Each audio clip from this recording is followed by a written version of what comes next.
When Meghan Markle accepted to get married to Prince Harry, she knew that joining the royal family would come with its inevitable pitfalls. The catty stories from her former best friend Ninaki Priddy, and the ex-boyfriend, and her half-sister, Samantha Markle, grabbed the opportunity to add her 2 pence, and doesn't seem to have ended talking, or tweeting, since. But nothing could have prepared Meghan for the bombshell story that her father was also in cahoots with the press. Thomas Markle's pap pictures set up, so he could control his image, was shocking, but, with just days before the royal wedding, Meghan still begged her father to walk her down the aisle. He later declined the invite after suffering a heart attack that required he undergo a procedure. Making such an ill-conceived deal with the press felt excusable at the time.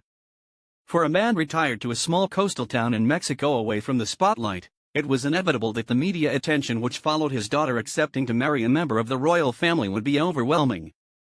So while it was embarrassing, no permanent damage was done. We couldn't have been more wrong. 2 months after the wedding, any excuses painting the former lighting director as an inexperienced victim of media intrusion are now out the window as he keeps seeking the publicity that comes with being the dad of a new duchess. Rather than work on privately healing his relationship with his daughter, he seems content to ridicule Meghan with media interviews.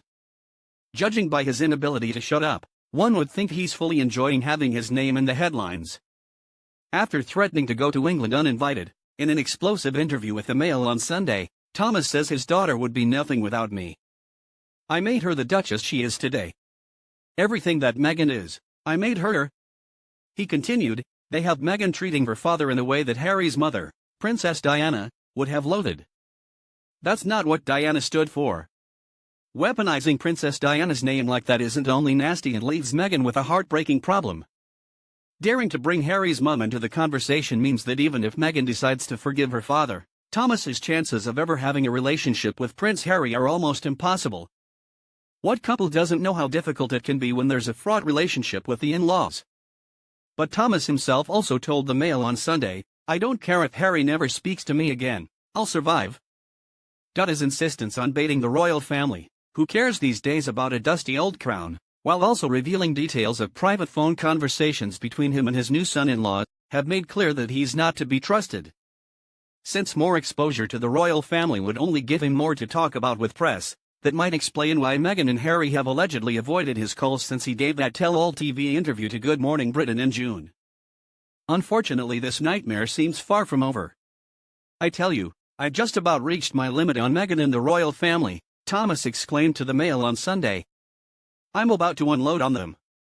About to They want me to be silent, they want me just to go away. But I won't be silenced, and I refuse to stay quiet. She is just right not wanting to have any contact with him. Thomas and the rest of the clan behavior caused red faces for his daughter, so it doesn't come as a surprise that the Duke and Duchess may wish to keep him as far as possible. And honestly, I don't think he has any other interest than publicity and money. This is where Meghan needs to be very careful in her marriage. We often go through life, living the way we had to survive in our family of origin. As we can see, Meghan was born into a family where being normal would not have got her too far. She had to develop distorted coping styles to manage the family she was born into. What we see in the media would not be the half of it. The dysfunction made her very strong, but it is time for her to pull back now.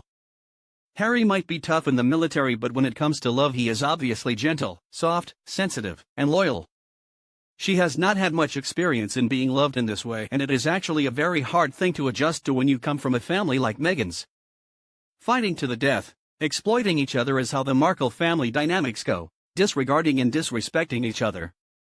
Meghan has been shown on camera to dismiss Harry's feelings. That behavior got her through her toxic family, but Harry is not them. Harry loves her.